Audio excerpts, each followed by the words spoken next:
الحمدللہ رب العالمین الصلاۃ والسلام علی سید الانبیاء والمرسلین اما بعد فاعوذ باللہ من الشیطان الرجیم بسم اللہ الرحمن الرحیم الصلاۃ والسلام علیک یا رسول اللہ وعلی آلک واصحابک یا حبیب اللہ الصلاۃ والسلام علیک یا نبی اللہ وعلی آلک واصحابک یا نور اللہ۔ جناب شیر خدا علی المرتضیٰ کرم اللہ تعالی وجہہ الکریم بیان فرماتے ہیں خرجنا مع النبی صلی اللہ علیہ وسلم بمکہ تھا کہ ہم نبی کریم صلی اللہ علیہ وسلم کے ساتھ مکہ مکرمہ کی گلیوں میں سے گزر رہے تھے۔ فرماتے ہیں فَمَسْتَقْبَلَهُ جَبَلٌ وَلَا شَجَرٌ إِلَّا وَهُوَ يَقُولُ السلام علیکہ یا رسول اللہ، السلام علیکہ یا رسول اللہ۔ فرماتے ہیں ہم جس بھی درخت کے پاس سے، جس بھی پتھر کے پاس سے گزرتے جا رہے تھے وہ یہی کہہ رہا تھا السلام علیکہ یا رسول اللہ، السلام علیکہ یا رسول اللہ۔ مہروز بھائی یہاں اس حدیث پاک کی شرح میں ملا علی قاری رحمہ اللہ نے جو بات بیان کی ہے میں یہاں وہ بھی ذکر کرنا چاہوں گا۔ ملا علی قاری رحمۃ اللہ تعالی علیہ نے بیان فرمایا یہ مولا علی کا حق، یہ درختوں کی آواز یہ سن لینا، یہ پتھروں کی آواز سن لینا، جبل ولا شجر ہے الا وهو یقول، یہ جناب علی المرتضیٰ کی شاندار اور جاندار کرامت تھی۔ یہ آپ کی کرامت تھی۔ قربان جاؤں علی المرتضیٰ کے علم پر، ان کی سماعت پر۔ اللہ اللہ اللہ اللہ۔ ہم بھی جو ہے وہ بعض کا درختوں کے پاس سے گزرتے ہیں، پہاڑوں کے پاس سے بھی سفر ہوتے ہیں، دریاؤں سمندروں جھیلوں کے پاس سے لوگ گزرتے ہیں، مٹی کے ٹیلوں کے پاس سے گزرتے ہیں، لیکن وہ کیا کہہ رہا ہے کیا نہیں کہہ رہا کوئی بندے کو پتہ نہیں ہوتا۔ یہ سماعت علی المرتضیٰ ہے اور یہ علم علی المرتضیٰ ہے کہ آپ سن بھی رہے ہیں اور سننے کے ساتھ ساتھ جان بھی رہے ہیں کہ یہ بات کیا ہو رہی ہے۔ یہ دونوں چیزیں مختلف ہیں، ایک ہے سننا اور ایک ہے جاننا۔ بعض اوقات ایسا ہوتا ہے ہم کوئی چیز سن رہے ہوتے ہیں، آواز کان میں آ رہی ہوتی ہے لیکن سمجھ میں نہیں آ رہا ہوتا کہ بھی یہ بندہ کیا کہہ رہا ہے، یا یہ جو آواز ہے یہ کس چیز کی آواز ہے۔ لیکن یہ سماعت علی المرتضیٰ ہے جو پتھروں کی آواز بھی سن رہے ہیں، جو درختوں کی آواز بھی سن رہے ہیں، اور وہ مصطفیٰ کریم پر کس طریقے سے سلام پڑھ رہے ہیں یہ بھی جان رہے ہیں۔ اللہ اللہ اللہ، یہ شان ہے ان کے غلاموں کی، سرکار کا عالم کیا ہوگا۔ جناب علی المرتضیٰ کا علم یہ ہے، آپ کی سماعت کا یہ عالم ہے تو حضور کی سماعت کا عالم کیا ہوگا۔ میں کیوں نہ کہوں جو کہا ہے امام اہل سنت نے، اور کیا ہی خوب کہا ہے اور کیا ہی زبردست کہا ہے۔ شعر اللہ اکبر فرماتے ہیں دور و نزدیک سے سننے والے وہ کان کان لالے، کرامت پہ لاکھوں سلام کان لالے، کرامت پہ لاکھوں سلام۔ یہاں حافظ صاحب کسی کے ذہن میں یہ بات آ سکتی ہے، اعلیٰ حضرت نے کہا ہے دور و نزدیک سے سننے والے وہ کان۔ جی دیکھیں چلے دور سے سن لیا تو اس کو تو لوگ کمال سمجھ سکتے ہیں، کمال سمجھنے بھی ایک بندہ یہاں بیٹھا ہوا ہے اور دوسرا جو ہے وہ یوں کہہ لیں کہ اپنے ہمارے سندھ کا شہر سکھر ہے وہاں پر بیٹھا ہوا ہے، یہاں سے بیٹھا بندہ بات کر رہا ہے وہاں بندہ سن رہا ہے، تو اس کو لوگ سمجھ سکتے ہیں یار یہ بڑا کمال ہے، بغیر کسی ظاہری ذریعے کے اس کو سمجھیں گے بڑا کمال ہے۔ جبکہ دیکھا جائے تو یہ بھی کوئی اتنا بڑا کمال برا نہیں۔ آپ نمبر ملائیں، آپ باب المدینہ میں بیٹھے ہوئے ہیں، مدینہ شریف کا نمبر ملائیں تو آپ کی آواز حضور کے مدینے میں جائے گی، یہ آواز پہنچ جائے گی انشاءاللہ۔ تو یہ چلیں بغیر ذریعے کی آواز پہنچ جائے تو اس کو لوگ سمجھیں گے جی بڑا کام ہے۔ قریب سے تو سارے سن لیتے ہیں، جیسے آپ اور میں دونوں ہم قریب بیٹھے ہوئے ہیں، عدنان بھائی ہیں اور میں ہوں، مہروز بھائی ہیں اور میں ہوں، اچھا مہروز بھائی اور یوسف بھائی یہ دونوں آپ قریب قریب ہیں۔ یوسف بھائی نے بولا مہروز بھائی نے سن لیا، آپ دونوں اور قریب ہیں۔ یوسف بھائی نے بولا مہروز بھائی نے سن لیا، مہروز بھائی نے بولا یوسف بھائی نے کیڑا کمال کیتا، کیڑا کمال ہے۔ لیکن حضور قریب سے سن رہے ہیں اور اس کو کمال میں لیا جا رہا ہے، یہ کیا ہے؟ اس میں پھر جو عقل مند ہیں وہ بیان کرتے ہیں کہ حضور قریب سے وہ بھی سنتے ہیں جو عام بندہ قریب سے نہیں سن سکتا. اللہ واہ جی واہ. ایک تو میری زبان ہے نا حافظ صاحب جی. اور ایک تو میری زبان ہے. منہ کی زبان ہے اور ایک دل کی زبان ہے. حق. زبان منہ کی زبان کی بولی تو ساری سن لیں گے. کیا بات. مصطفیٰ کریم وہ ہیں جو دل کی زبان کی بولی بھی سن لیں گے. سبحان میں قربان جاؤں میرے مصطفیٰ کریم کی شان تو کیا عظیم شان ہے. غوث پاک کی شان بڑی بلند ہے. سیر اعلام النبلاء میں مہروز بھائی ذکر فرمایا علامہ ذہبی رحمہ اللہ نے سیدنا غوث پاک کے بارے میں. یتکلم علی الخواطر. اللہ اللہ امام ذہبی فرماتے ہیں کہ غوث پاک رضی اللہ عنہ کی شان یہ ہے جو حضور کے ایک امتی ہیں, نبی پاک صلی اللہ تعالیٰ علیہ وآلہ وسلم کی آل پاک میں سے ہیں. فرماتے ہیں کہ غوث پاک کی عظمت یہ ہے, شان یہ ہے, لوگوں کے دلوں میں جو ہوا کرتا تھا اس کے مطابق گفتگو فرمایا کرتے ہیں. یتکلم علی الخواطر. خیال پہ مطلع ہو گئے ہیں. ہاں جی. وہ پوری اس کے پورے 2-3 واقعے لکھے ہیں سیر اعلام النبلاء میں. بالکل. وہ ایک بندہ تھا نحو پڑھنے والا, اس کو نحو سے بڑا شوق تھا. نحو بھی میں نے اس لیے نحو والی روایت کیوں بیان کی ہے, یہ اس لیے بیان کی ہے کہ یہ علم نحو یہ بھی تحفہ ہے سیدنا علی علی رضا کا. سبحان اسی لیے میں نے اور بھی روایتیں ہیں لیکن میں نے یہ قصدن یہ علم نحو والی روایت جو ہے وہ میں نے لی ہے. کیا بات. جناب علی وہ بندہ ایک آیا مہروز بھائی, نحو کا بڑا شوقین تھا. علامہ ذہبی رحمہ اللہ فرماتے ہیں کہ وہ غوث پاک کی مجلس کے حسن کے بارے میں سنا کرتا تھا کہ بڑا خوبصورت مجلس کا ایک سماع ہوتا ہے, بڑا زبردست جو ہے وہ ایک کلام ہوتا ہے. تو اس نے کہا چلو غوث پاک کی مجلس میں چلتے ہیں. یہ غوث پاک کی مجلس میں آ کے بیٹھا. غوث پاک نے جو ہے وہ کلام فرمایا جو ہونا تھا. اب اس نے دل میں یہ بات کہی, اس نے کہا کہ آج کا دن تو ضائع ہو گیا ہے. لقد ادال یوم منی, آج کا دن تو ضائع ہو گیا ہے کہ نحو سننے کو ملی نحو نہیں. کی کوئی بات نہیں سیکھی. یہ اس نے کہاں کہا تھا؟ اپنے دل میں کہا, زبان سے نہیں, منہ کی زبان سے سوچا تھا. ہاں یوں کہہ لیں دل میں خیال آیا, دل میں بات آئی. یہ کہتے ہیں علامہ ذہبی فرماتے ہیں کہ غوث پاک نے اس کی طرف توجہ فرمائی. حق. اور اس کی طرف توجہ کر کے غوث پاک نے فرمایا ویلک الشاب, اے نوجوان تیری خرابی ہو, کیا تو اللہ کے ذکر پر علم نحو کو فضیلت دے رہا ہے؟ آپ نے فرمایا اصحبنا, پنجابی کا معنی لفظ کروں تو بنتا ہے اتھے بیٹھ جا, یہاں بیٹھ جاؤ. نسیرو کا سیبا وئی, ہم تمہیں علم نحو کا امام بنا دیں گے, سیبا وئی بنا دیں گے. تو یہ غوث پاک کا یہ عالم ہے کہ وہ دل کی سنتے ہیں, تو آقا کریم کی سماعت کا عالم کیا ہوگا. سبحان اللہ, سبحان اللہ. حافظ اشفاق مدنی زیدہ مجدہ ہمارے ساتھ موجود ہیں, زیدہ علمہ, ان سے تلاوت کلام پاک سنتے ہیں اور پھر انشاءاللہ آگے بڑھتے ہیں. صلو علی الحبیب صلی اللہ تعالی علی محمد. اعوذ باللہ من الشیطان الرجیم, بسم اللہ الرحمن الرحیم.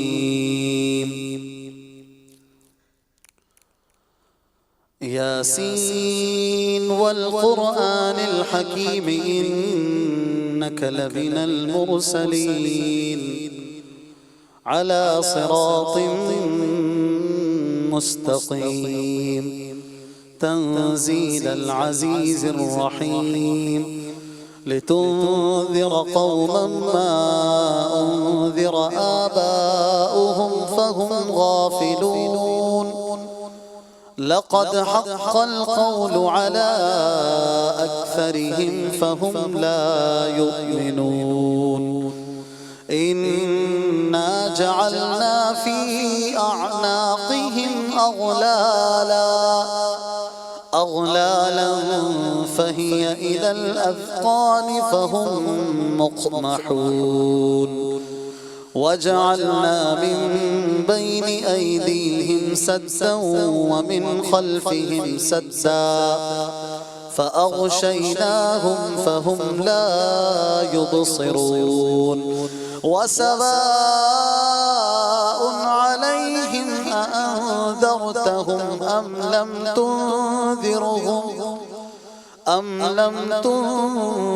تنذرهم لا يؤمنون. آمنت بالله صدق الله العظيم. ما شاء الله ما شاء الله. رمضان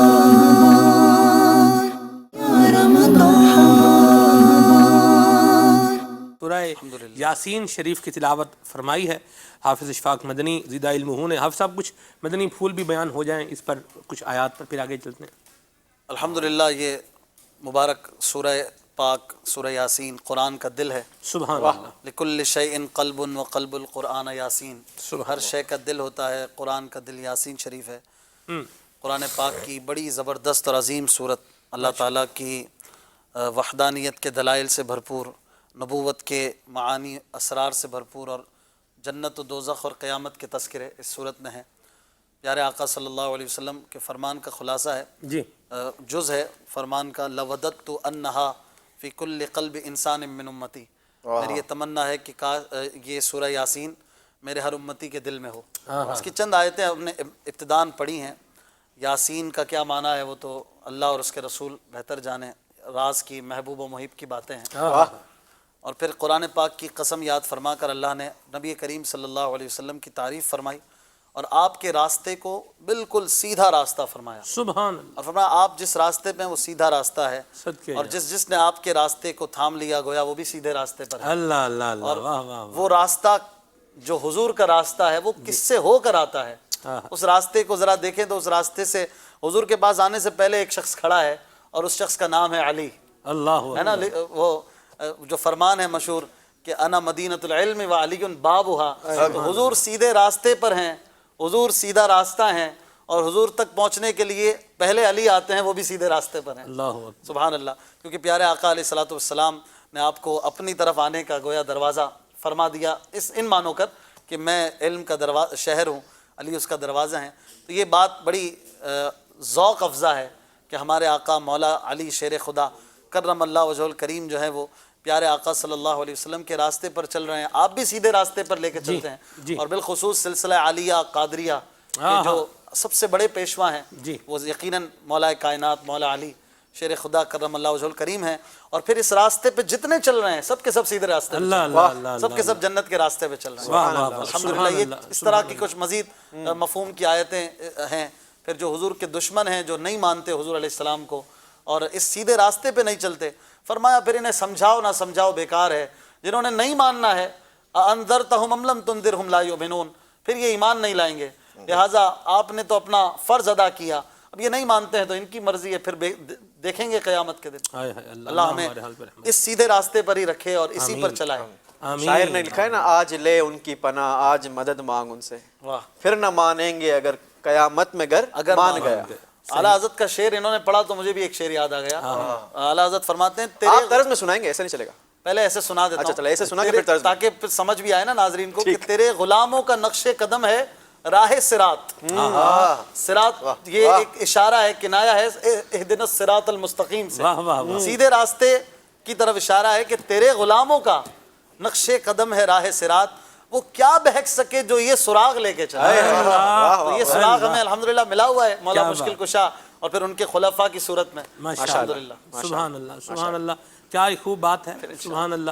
یہ ذکر کی بات ہے، یہ ذکر بھی لذت والا ہے، اور انشاءاللہ اس کی برکات ہمیں دنیا میں بھی ملیں گی انشاءاللہ، اور قبر و حشر میں بھی نصیب ہوں گی انشاءاللہ عز و جل۔ سیدنا علی المرتضیٰ کی جسے بولیں کہ ایک بڑی عظیم شہرت ہے، وہ آپ کے علم کی بنیاد پر ہے۔ مہروز بھائی، آپ کا علم یوں سمجھیں کہ آپ کی شہرت میں ایک جسے یوں کہیں درخشندہ ستارہ ہے، یہاں تو ہر ستارہ ہی درخشندہ ہے، لیکن یوں سمجھ لیں کہ یہ فضیلت ہر غبی اور ہر ذہین بھی جانتا ہے، یعنی بیوقوف کو بھی پتا ہے اور عقل مند کو بھی پتا ہے کہ سیدنا علی المرتضیٰ کا جو علم ہے یہ اپنی مثال آپ ہے۔ وہ کون ہے جو دعویٰ کر سکے سلونی اما شئتم، مجھ سے پوچھو جو دل کرتا پوچھو، یہ علم ہے سیدنا علی المرتضیٰ کا۔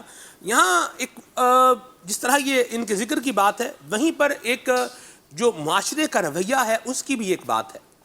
ہمارے ہاں بعض اوقات یہ چل پڑتا ہے نظام کہ کوئی بھی بات کرتے ہیں دانش مندی کی اور اس کے نیچے لکھتے ہیں فرمان مولا علی یا حضرت علی نے یوں فرمایا ہے۔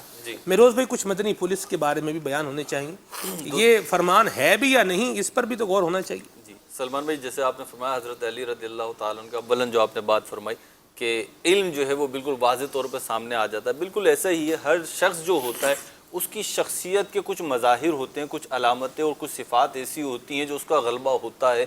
انسان کے اندر بہت ساری اچھائیاں، بہت ساری خوبیاں ہوتی ہیں، لیکن کچھ چیزیں اس کی شناخت بن جاتی ہیں۔ اور حضرت سیدنا علی المرتضیٰ کرم اللہ تعالی وجہ الکریم کو لیں تو ان کی شخصیت میں دو خوبیاں واضح ہیں، ایک تو آپ نے فرمایا علم اور دوسری شجاعت۔ یہ ایسی واضح ہیں، ظاہر و باہر ہیں کہ جیسے ہی حضرت علی کا نام لو تو یہ دونوں چیزیں سامنے آ جاتی ہیں۔ آپ نے جو فرمایا کہ لوگ حضرت علی رضی اللہ تعالیٰ عنہ کا نام لکھ دیتے ہیں کسی بھی قول کے نیچے، کوئی بھی جملہ خوبصورت سا بنا، اچھا سا بنا اپنی نظر میں، اب وہ اچھا ہے بھی یا نہیں ہے۔ بعض اوقات تو ایسا ہوتا ہے کہ وہ جملہ ہی درست نہیں ہوتا، اگر قرآن و حدیث پہ پیش کریں تو وہ بات درست معلوم نہیں ہو رہی ہوتی، اور معاذ اللہ پھر اس کی نسبت جو ہے یقینی طور پہ وہ تو جھوٹی نسبت ہے، حضرت علی کی طرف کر دیتے ہیں۔ تو یہ حضرت علی ہی کی بات نہیں ہے، ایک عام مسلمان جو ہے اس کی طرف بھی جھوٹی نسبت نہیں کرنی چاہیے۔ نامعقول بھی بات ہے اور ناجائز بات بھی ہے کہ میں کسی بھی فرد کی طرف، اور بالخصوص وہ شخص جو معاشرے میں مقتدا کی حیثیت رکھتا ہو، کہ جس کی لوگ پیروی کرتے ہوں، اور اگر یہ صحابہ اکرام علیہم الرضوان کی طرف ہم جائیں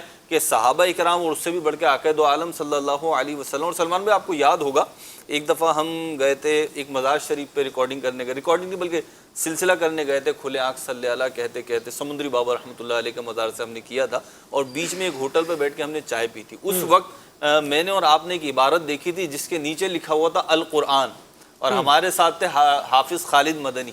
تو ہم نے پوچھا تھا خالد بھائی کس آیت کا ترجمہ یا مفہوم ہے؟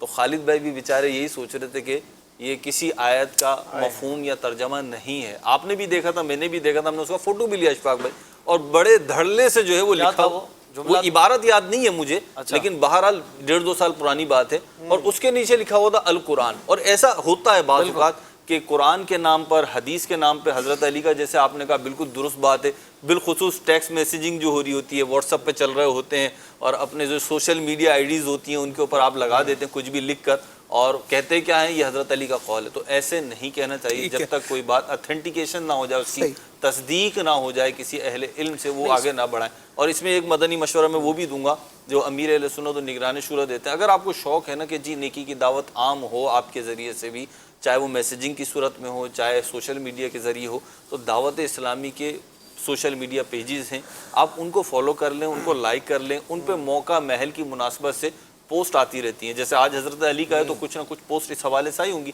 آپ وہی اٹھا کے شیئر کر دیں گے تو حضرت علی کا پیغام بھی چلا جائے گا، ان کی سیرت کا کوئی وصف بھی چلا جائے گا، ان کا کوئی خوبصورت جملہ بھی چلا جائے گا، اور بات بھی اتھینٹک اور مستند ہوگی۔ مدینہ سے بڑی سیدنا پیاری علی بات المرتضیٰ کرم اللہ تعالی وجہ الکریم، آپ کا جو اللہ کریم نے آپ کو جو نبی پاک علیہ السلام نے فرمایا کہ میں حکمت کا شہر ہوں، علی اس کے دروازہ ہیں، تو حکمت بھرے اقوال صحیح احادیث میں، آپ کی سیرت کی کتابوں میں مستند اس قدر موجود ہیں کہ جھوٹی چیزوں کا سہارا لینے کی ضرورت نہیں ہے۔ تو اللہ پاک نے آپ کو اتنی حکمت، دانائی اور دانشمندی سے نوازا ہے، تو ہمیں چاہیے کہ جو درست آپ کی اقوال ہیں جو علماء نے اپنی کتابوں میں ذکر کیے ہیں، جیسے اس کے مختلف ذرائع جو ہیں ہمارے پاس موجود ہیں، تو ہمیں انہی کو آگے بڑھانا چاہیے۔ ٹھیک ہے آپ سب، میں نے ایک ختم شریف کی محفل تھی وزیر آباد میں، اس میں نے ایک بیان کیا، ایک کتاب کی میں نے روایت پڑھی، روایت پڑھ کے میں نے اس کی عربی بھی پڑھی اور اس کا ترجمہ بھی سنایا،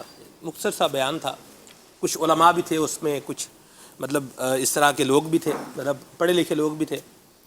تو میں جب بیان کر کے ہٹا نا جی، اور اس کے بعد وہ جیسے نیاز کا سلسلہ ہوتا ہے کھانے کا، کچھ سالانہ ختم شریف تھا شاید کسی کا، تو وزیر آباد سے ہٹ کر ایک علاقہ ہے، مضافاتی علاقہ ہے وہاں پر، وہ جب بیان میرا ختم ہوا نا، کھانے کے لیے بیٹھے، تو وہاں ایک بندہ تھا، نے کہا حضرت آپ نے جو کتاب پڑھی ہے، آپ نے جو روایت پڑھی ہے، اس کا آپ نے جو حوالہ جو دیا ہے جس کتاب کا، ٹھیک ہے یہ کتاب بھی ہوگی، لیکن جب یہ اعلیٰ کتاب کے اندر روایت موجود ہے تو آپ یہ ادنا کتاب کا حوالہ کیوں دے رہے ہیں؟ اچھا میں نے جب ان کی بات سنی، مجھے تو پتا تھا کہ مطلب یہ کیا ہے اور کیسے ہے، میں نے کہا جی کس اعلیٰ کتاب کے حوالے کی آپ بات کر رہے ہیں؟ میں نے تحقیق کی ہوئی تھی اس کے اوپر کہ یہ کس درجے کی اور مطلب کیا درجے کی روایت ہے جو بھی ہے۔ انہوں نے کہا کہ لے آپ کو پتہ ہی نہیں، یہ بخاری شریف میں ہے، بخاری شریف میں لکھی ہوئی ہے یہ حدیث، تو آپ جو ہے وہ دوسری کتاب کا حوالہ دے رہے ہیں۔ میں نے انہیں کہا، میں نے کہا جی جو امام محمد بن اسماعیل بخاری کی جو بخاری ہے نا اس میں تو یہ روایت نہیں ہے. آپ کوئی اور کتاب کوئی بخاری اس کو کہہ رہے ہیں تو آپ بتا دیں. یعنی آپ دیکھیں اشفاق بھائی، ایک تو بندہ غلط بات بیان کر رہا ہے اور دوسرا اتنا کانفیڈنٹ ہو کے بیان کر رہا ہے کہ جو صحیح بیان کر رہا ہے اس کو بیچارہ جو ہے وہ مذبذب کر رہا ہے. اس کو وضو میں خود جو ہے وہ محقق ہے اور آپ نے ایسے اس کا ابطال کر دیا. اگلے بندے کو جو ہے نا وہ شک میں لا رہا ہے. اس پر بھی کچھ مدنی پھول عطا فرمائیں.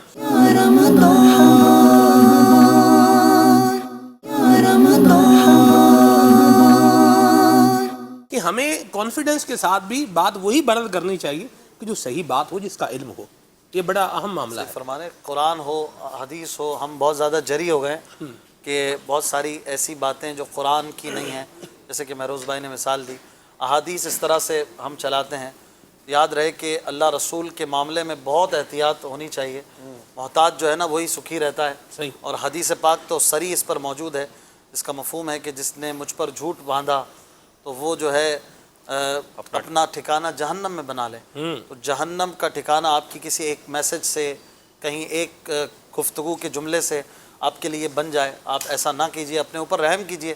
اور اگر آپ کو ایسا شوق ہے چرب زبانی اور آپ چاہتے ہیں کہ بس ہر جگہ میں بھی کچھ نہ کچھ دوں، ہوتا ہے سب سنا رہے ہیں تو میں کیوں پیچھے میں بھی کچھ ڈال دوں تو بس اپنا. اور پھر بعض بڑے بوڑھوں کا یہ ایک عادت سی بن جاتی ہے. حدیث میں تو ہے یہ، قرآن میں ہے تو یہ. بعض چیزیں حدیث میں ہوتی ہیں ریئلی، اس کو قرآن بنا رہے ہوتے ہیں، قرآن میں ہوتی ہیں حدیث بنا رہے ہوتے ہیں، پتہ نہیں ہوتا. تو وہ سلپ آف ٹنگ نہیں ہوتی، جان بوجھ کر جرت ہوتی ہے. ہاں جان مطلب ایک تو ہے غلطی سے منہ سے نکل گیا، ایک ہے کہ بس وہ یہ ہے کہ یا تو حدیث میں یا قرآن میں، چلو کسی کا بھی بول دو. تو ایسا نہیں ہے. قرآن خود قرآن ہے، حدیث حدیث ہے. سب کا اپنا مقام ہے. آپ دیکھ لیجئے بعض دونوں میں سے کچھ نہیں ہوتا اور کسی بزرگ کا فرمان ہوتا ہے وہ بیان کر رہے ہوتے ہیں. اور ایسی ایسی باتیں ہوتی ہیں بعض اوقات تو علمان واللفظ. اگر مثالوں پر جائیں، بعض تو ایسی مثالیں کہ ہم چینل پہ بیٹھ کے دے نہیں سکتے. ایسی باتیں ایسی گزری کہ بعض اوقات لوگ ایسے جوہلا ملتے ہیں، بولنے کے بعد سمجھ آتا ہے کہ اچھا یہ تو جوہلا میں سے، کہ وہ باقاعدہ وزن کے ساتھ کہہ رہے ہوتے ہیں کہ نہیں ایسا ہی ہے، حدیث میں یوں پڑھا ہے میں نے، ایسا ہے. حالانکہ ہمارے سامنے کچھ اور ہوتا ہے، باقاعدہ موجود ہوتا ہے، لیکن وہ ماننے کو تیار نہیں ہوتا ہے. اس کا بعض اوقات طلاق اور اس طرح کے مسائل میں بعض اوقات جہاں گھوٹ پھنستی ہے وہاں پر خاص طور پر اس طرح کے معاملات کر جاتے ہیں. یہ جرت ہے. اپنے جسم پر اس گوشت پہ رحم کریں، کہیں خدا نہ خواستہ ہی جہنم کا ایندھن نہ بن جائے. اللہ اشفاق بھائی، دنیا میں بھی اگر دیکھیں نا، کسی کے منسوب کر کے بات کر دی جائے نا کہ سلمان بھائی نے یوں کہا، فلاں وزیر نے یوں کہا، وزیر اعظم نے یوں کہا، تو کتنا برا لگتا ہے. قانون بھی حرکت میں آتا ہے، پھر لگ پتہ جاتا ہے جب سیدھا کرتا ہے. تو یہ تو ہم قرآن و حدیث ہیں. اگر اللہ نہ کرے کل بروز قیامت کی پکڑ کر لی گئی تو پھر کیا ہوگا؟ پھر وہی ہوگا جو آپ نے بیان کیا، نبی پاک علیہ الصلوۃ والسلام کا جو فرمان سنایا. تو واقعی اتنی بڑی جرت کرنے سے پہلے کروڑ بار سوچ لینا چاہیے کہ میں کیا کرنے جا رہا ہوں اور کیا بیان کرنے جا رہا ہوں اور کس سے منسوب کرنے جا رہا ہوں. صحابہ کرام علیہم رضوان کے جسم پر لرزہ طاری ہو جایا کرتا تھا جب وہ زبان سے یہ کہا کرتے تھے قال النبی صلی اللہ علیہ وسلم، کہ اللہ کے نبی نے فرمایا. اور اس بات کی یعنی عظمت، رفعت، کہ میں ایک چیز کو نبی پاک علیہ السلام کے حوالے سے بیان کرنے لگا ہوں تو ان کی کیفیت تبدیل ہو جایا کرتی تھی. تو جنہوں نے خود اللہ کے محبوب علیہ السلام سے سنا ان کی کیفیت یہ ہے، تو پھر ہمیں کس قدر احتیاط کی ضرورت ہے اور ہمیں کتنا سوچ سمجھ کر بولنا چاہیے. سلمان بھائی یہاں پہ ایک تھوڑی سی بات اس کو کنکلوڈ کر دیں. جی کنکلوڈ بھی کر رہا ہوں کہ ایک تو ہم نے بتا دیا کہ آپ کو اتھینٹک چیز دینی، اور جیسے اشفاق بھائی نے کہا کہ ہر جگہ جانا ہی ہے، تو دعوت اسلامی کے پیجز لے لیں، انشاءاللہ یہاں سے آپ کو اتھینٹک چیز ملتی جائے گی. لیکن ایک چیز، ایک نفسیات ہے یہ جو اشفاق بھائی نے بھی کہا، آپ نے بھی کہا تھوڑا سا، کہ یہ جو ہے نا ایک اپنے خود ساختہ محقق اور مجتہد بنے پھرتے ہیں. انہوں نے باقاعدہ کوئی تحصیل علم دین نہیں کیا ہوتا، باقاعدہ کوئی اسٹڈی نہیں کی ہوتی، باقاعدہ علماء سے رجوع نہیں کیا ہوتا، لیکن اپنے علم پہ بڑا ناز ہوتا ہے. محقق، ہاں اپنے علم پہ بڑا ناز ہوتا ہے. مجھے یاد ہے دعوت اسلامی کے ماحول میں جب میں نئے آیا، ایک دفعہ مشکات شریف کی کتاب میرے ہاتھ میں تھی. تو میں جا رہا تھا، کسی صاحب نے کہا کون سی کتاب ہے؟ میں نے کہا مشکات شریف ہے. تو کہا آپ نے بخاری نہیں پڑھی؟ اچھا، اس وقت تک میرے پاس بخاری شریف نہیں تھی. تو کہا میں نے نہیں بخاری نہیں پڑھی. کہ نہیں یہ سب بیکار کتاب ہے. معاذ اللہ، معاذ اللہ، انہوں نے یہی کہا مجھ سے، یہ سب بیکار کتاب ہے، آپ کو پڑھنی ہے تو بخاری پڑھو. اب آپ دیکھیں بخاری کی عظمت اور رفعت اپنی جگہ علماء نے بھی بیان کی ہے، اس سے انکار نہیں کر سکتے. لیکن معاذ اللہ بخاری شریف کا نام لے کر آپ دوسری جو حدیث کی کتابیں ہیں ان کی تضحیق کریں، تحقیر کریں، اس پہ تو کتنا سخت حکم بنے گا، یہ کسی مفتی صاحب سے آپ پوچھیں جا کے تو بہت سخت حکم بن جائے گا، ایمان کے لالے پڑ جائیں گے۔ تو ایسے محققوں کو اور ایسے خود ساختہ مجتہدوں کو مشورہ یہی ہے کہ خدا کے واسطے اپنے ایمان کی بھی فکر کریں اور امت کے ایمان کی بھی فکر کریں اور اس کو محفوظ رہنے دیں۔ درست فرمایا آپ نے۔ محقق بھی دو طرح کا ہوتا ہے۔ ایک عالم ربانی سے میں نے سنا تھا، جملہ میں وہ کوٹ کرتا ہوں، انہوں نے فرمایا محقق دو طرح کا ہوتا ہے۔ ایک محقق ہے حقا کا یحقق تحقیقا فہو محققن، یعنی تحقیق کرنے والا محقق، جس نے ریسرچ کی ہو، جس نے ایک مسئلے کی ریسرچ کی ہو، اس کی تنقیح کی ہو، چھان پھٹک کی ہو، یعنی بڑا اس نے اس پہ مطالعہ کیا ہو، وہ ہوتا ہے محقق۔ اور دوسرا محقق جو حقہ پیتا ہے اس کو بھی بعض لوگ محقق کہتے ہیں، تو حقہ پینے والا محقق نہیں بننا چاہیے، تحقیق والا محقق بننا چاہیے، کیونکہ جو فائدے مند محقق ہے وہ تحقیق والا ہی ہے۔ مصدر تو وہی ہے جی، مصدر تو وہی یہ دیکھنے والا، اللہ رحمت کی نظر فرمائے۔ سیدنا علی مرتضیٰ کے علم پر کچھ گفتگو کریں گے انشاءاللہ۔ ڈاکٹر کامران بھی ہمارے ساتھ موجود ہیں، انشاءاللہ ڈاکٹر صاحب سے صحت کے حوالے سے بھی کچھ بات کریں گے انشاءاللہ، اس پر مدنی پھول لیں گے۔ یوسف بھائی کچھ ارشاد فرمائیں۔ مولا کائنات مولا علی مشکل کشا کرم اللہ تعالی وجہ الکریم، سبحان اللہ کیا عظیم ہستی ہیں جی، اور کیوں کر عظیم نہ ہو۔ سلمان بھائی شروعات سے لیتے ہیں کہ جب آپ کی ولادت ہوئی تو آپ کی ولادت باسعادت یہ مکۃ المکرمہ میں ہوئی۔ سبحان اللہ۔ آپ کی ولادت کی خبر جب نبی پاک علیہ الصلوۃ والسلام تک پہنچی تو آپ ان کے گھر تشریف لے گئے کہ بچے کی ولادت کی مبارکباد دی جائے۔ جب جا کر مبارکباد دی نا تو حضرت سیدنا فاطمہ بنت اسد رضی اللہ تعالی عنہا نے نبی پاک علیہ الصلوۃ والسلام سے عرض کیا کہ بچے کی مبارک تو ٹھیک ہے لیکن میرے بچے نے اب تک آنکھیں نہیں کھولی ہے۔ میرے آقا علیہ الصلوۃ والسلام نے مولا کائنات مولا علی مشکل کشا کو اپنا لعاب دہن عطا فرمایا۔ پیارے آقا کا لعاب دہن عطا فرمانا تھا کہ مولا کائنات مولا علی مشکل کشا نے اپنی آنکھوں کو کھول لیا۔ مولا کائنات نے جو سب سے پہلا دیدار کیا اپنی آنکھوں سے، دنیا میں اگر کسی کا دیدار کیا تو وہ میرے آقا علیہ الصلوۃ والسلام کی ہستی کا کیا۔ پھر کیوں نہ کمال ملے، کیوں نہ آپ کو علم و حکمت کے وہ بڑے بڑے دریا ملے۔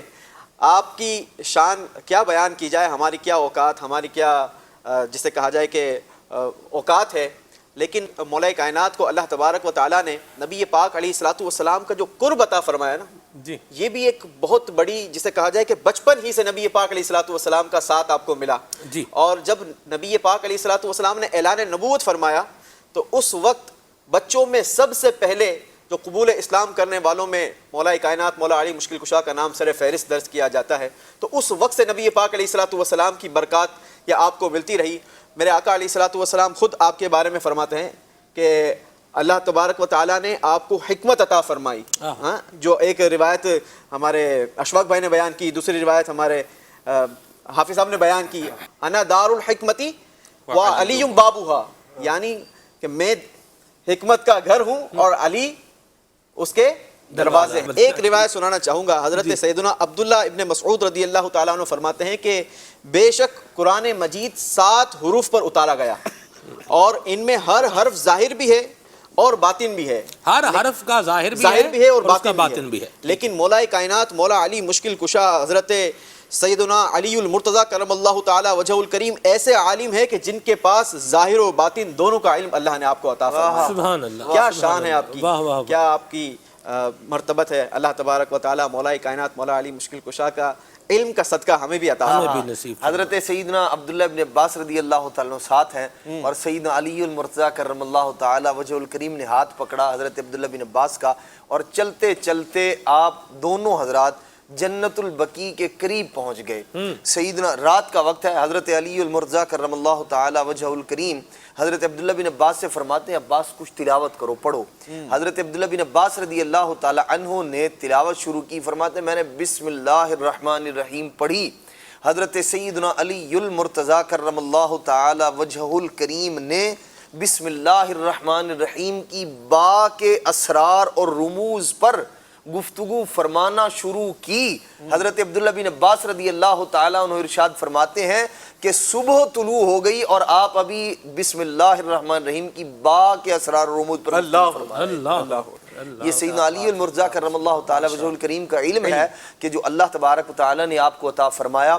اور ایسا علم، ایسی حکمت یہ آیا کہاں سے؟ جب سیدنا علی المرتضیٰ کرم اللہ تعالیٰ وجہ الکریم سے خود سے پوچھا، اور آپ نے ممبر پر، صحابہ کرام علیہ رضوان فرماتے ہیں کہ جو آپ نے فرمایا سلونی اما شئتم سلونی قبل ان تفقدونی، ممبر پر کھڑے ہو کر فرمایا مجھ سے جو پوچھنا ہے ممبر سے نیچے اترنے سے پہلے سوال کرو، جو پوچھو گے میں تمہیں بتاؤں گا. آپ فرمایا کرتے تھے کہ خدا کی قسم ما شئتم، یہ ما میں سب کچھ ہی آتا ہے. میم الف ما جو ہوتا ہے نا لفظ، میم الف ما، اس ما کا اگر معنی عربی کا لفظ ہے، اس کے معنی میں جائیں تو آسان سی بات یہ ہے کہ اس میں دنیا کی ہر شے کو یوں آپ لے کر آ سکتے ہیں. کس کے اندر؟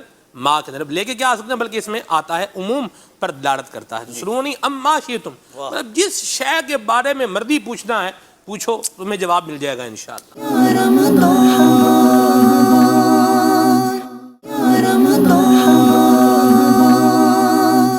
دیکھیں آپ بات یہ ہے کہ آپ نے ایک سموسہ لیا، سموسے میں 250 کیلوریز ہوتی ہیں، آپ کو بہت چھوٹی ایک سموسے میں آپ ہم ایک سے تو کام ہی نہیں ہوتا، کچھ نہیں ہوتا. ٹھیک ہے، ایک چائے کا کپ لے لیتے ہیں، ڈاکٹر صاحب نے 70-80 کیلوریز 100 کیلوریز آپ کی مل جاتی ہیں. دن بھر میں 4-5 کپ پی لیتا ہے آدمی. جو آفس میں بیٹھا ہوا آدمی ہے اس کو 1200-1500 کیلوریز سے زیادہ کی ریکوائرمنٹ نہیں ہوتی ہے. اور جو ہارڈ ورکنگ آدمی ہوتا ہے ایک نارملی، وہ تقریباً 2000-2500 کیلوریز سے زیادہ اس کی ریکوائرمنٹ نہیں ہوتی ہے. لیکن ہم اگر اپنے ٹوٹل شیڈیول کو دیکھیں گے تو ہم اس سے کئی زیادہ استعمال کر رہے ہوتے ہیں کیلوریز کو. جب آپ کیلوریز کو بہت زیادہ استعمال کرتے ہیں اس کو برن بھی کرنا ہوتا ہے. 5 وقت کی نماز سے یقیناً کیلوریز برن ہوتی ہیں، بہت فائدے ہوتے ہیں، اس سے بہت فوائد ہوتے ہیں. لیکن آپ کو اسی طرح اپنا ڈائٹ پیٹرن بھی رکھنا پڑے گا. درست فرمایا. صحیح. بات وہی ہوتا ہے کہ جیسے مثال کے طور پہ ہم سحری کے اندر جو ہے ہم بہت ہائی پروٹین ڈائٹ یا اس قسم کی ڈائٹ وغیرہ استعمال کر لیتے ہیں، اور پھر جو ہے ہم پھر فجر کی نماز پڑھ لیتے ہیں یا دوسری چیزیں پڑھ لیتے ہیں، تو اس میں یوٹیلائزیشن نہیں ہوتی ہے اتنی زیادہ. باقی آپ کی افیکٹس پڑتا ہے باڈی کے اوپر، مسلس کے اوپر افیکٹ پڑتا ہے، جوائنٹس کے اوپر افیکٹ پڑتا ہے. لیکن جو کیلوریز آپ باڈی کے اندر لے چکے ہیں اس کو آپ برن کس طرح کریں گے؟ اس کو یقیناً برن کرنے کے لیے آپ کو کچھ نہ کچھ ایکٹیویٹی کرنی پڑے گی کسی بھی قسم کی. تو بہتر یہی ہے کہ آپ نماز کے ساتھ ساتھ اپنی فزیکل ایکٹیویٹیز کو بھی جاری رکھیں گے تو اس سے بہت زیادہ فوائد ہوگا. مسجد تک چل کے جائیں گے، واپس آئیں گے تو یہ خود بخود آپ کی کافی کیلوریز جل جائیں گی. لیکن اس میں یہ بھی ایک بات ہے نا اشفاق بھائی، یہ بھی شنیدن ہے کہ بھی ایکسرسائز ایک جو روٹین کا کام ہے نا آپ جو کر رہے ہیں، اس کو تو جو اس طرح کے لوگ جو ہوتے ہیں ایکسرسائز کی بات کرنے والے، وہ کہتے ہیں بھائی یہ ایکسرسائز میں شامل نہیں ہے. جیسے آپ روٹین کا کام نہیں ہے. جی، روٹین کا کام ایکسرسائز میں شامل نہیں ہے. جیسے آپ کو بچے کا دودھ لینے جانا ہے، آپ مطلب بلڈنگ سے نیچے اترے، مطلب آپ نے 150 سیڑھیاں آپ نیچے اترے ہیں، لیٹس سپوز فرض کر لیں. اب تو لفٹیں آ گئی ہیں. ہاں جی، میں لیٹس سپوز اسی لیے کر رہا ہوں. 150 سیڑھی والوں پہ تو اپارٹمنٹ ہی کوئی نہیں 150 سیڑھیاں جب تک لفٹ نہیں ہوگی. اچھا وہ کیلکولیٹ کر رہے ہیں. آپ کو نیچے اترواؤں گا آج میں، پھر نظر لگائیے گا ہوگی کہ نہیں ہوگی. 100 تو ہو جائیں گے. 100 ہو جائیں گی. چلے ہم نے ویسے گنی ہوئی ہے، 150 ہم نے سفر بھی کیا ہوا ہے کہ 4-5 سال کا ہے. کیسے گنی ہوئی ویسے؟ یہ جب اترے گا نا بندہ. نہیں، وہ جملہ آپ کا چاہیے مجھے. جی، وہ آپ کا جملہ ہے نا 8 سال کا تجربہ ہے میروز بھائی. ڈاکٹر صاحب کیا یہ بات درست ہے کہ جو روٹین کا کام ہم کر رہے ہیں اگرچہ اس میں ہماری انرجی جو ہے وہ کنزیوم ہو رہی ہے، لیکن یہ ایکسرسائز کے کوٹے میں نہیں آئے گا؟ وہ لوگ یوں ایک بات کرتے ہیں کہ ایکسرسائز کا کام آپ ایکسرسائز مطلب اس کے طریقے سے کریں، یعنی واقعی آپ ایکسرسائز کر رہے ہیں، ذہنی طور پر بھی آپ پریپیئر ہوں تو پھر وہ الگ سے ٹائم دیں. جی، پھر وہ آئے گا. دیکھیں اس میں چیزیں یہ ہوتی ہے جیسے ابھی آپ نے اسٹیئرس اترنے کی بات کی کہ آپ نے اگر 40 50 60 100 اسٹیئرس اتر کے چلے گئے نیچے، اتر کے جانے کے بعد آپ باہر کھڑے ہو گئے، جا کے کھڑے ہونے کے بعد وہیں پہ آپ نے کسی کے ساتھ گپ شپ کر لی یا کوئی چیز ایسی لے کے کھا لی، کسی نے کچھ کھانے کے لیے دے دیا، تو آپ نے جو تھوڑی بہت کیلوریز اترنے میں کیلوریز آپ کی اتنی برن نہیں ہوگی جتنے آپ کے چڑھنے میں برن ہوگی. جتنا باڈی کو ایکزرشن آپ کو چڑھنے میں کرنا پڑے گا اترنے میں نہیں کرنا پڑے گا. تو اس کے بعد جا کے آپ نے باڈی کو ریسٹ بھی دے دیا. تو جب تک آپ باڈی میں ایکزرشن پیدا نہیں ہوگی آپ کی کیلوریز برن کیسے ہوں گی؟ اب مثال کے طور پہ لوگ کہتے ہیں کہ جی ہم یہاں سے تو سارے دن چلتے ہی رہتے ہیں، آپ ایک آفس سے نکل کے دوسرے آفس میں جا کے بیٹھ جاتے ہیں، 2 منٹ آپ واک کرتے ہیں. ہمارا لائف اسٹائل تو ایسا ہو گیا ہے کہ ہم آپس میں آفس کے اندر ہی بیٹھے ایک دوسرے سے کلام تلک تو ہم کرتے نہیں ہیں, ہم وہی میل کے اوپر ہی کام کر رہے ہوتے ہیں, میل, واٹس ایپ, ہاں اسی پہ چل رہا ہوتا ہے ساری چیزیں. تو یہ ساری چیزیں جو ہیں ان کو اگر آپ تھوڑا سا چل کے کریں, جیسے موبائل یوز کرتے ہیں, موبائل جب آپ یوز کرتے ہیں تو آپ کھڑے ہو کے واک کرنا شروع کرتے ہیں, اسی دوران بات بھی کرتے رہیں اور واک بھی کرتے رہیں, اس سے بھی آپ کو کافی فائدہ ہوگا. اسی طرح آپ گھر کے اندر ہوتے ہیں, گھر میں چھوٹا موٹا کام کر سکتے ہیں آپ, اس سے بھی آپ کو کافی فائدہ ہوگا. نہیں آپ کر سکتے تو اپنا ٹائم نکال لیں, کم از کم یہ ہے کہ ڈبل 12 منٹ تو روزانہ آپ کوشش کریں, اس کی ترکیب بنائیں کہ آپ ایٹ لیسٹ کچھ نہیں کر سکتے تو واک ضرور کریں. درست فرمایا, بڑے پیارے مدنی پھول دیے ڈاکٹر صاحب نے ماشاءاللہ. ڈاکٹر صاحب بہت تھینکفل ہوں آپ کا, اللہ آپ کو برکتیں سلامتیاں عطا فرمائے, راحتیں رفتیں عطا فرمائے.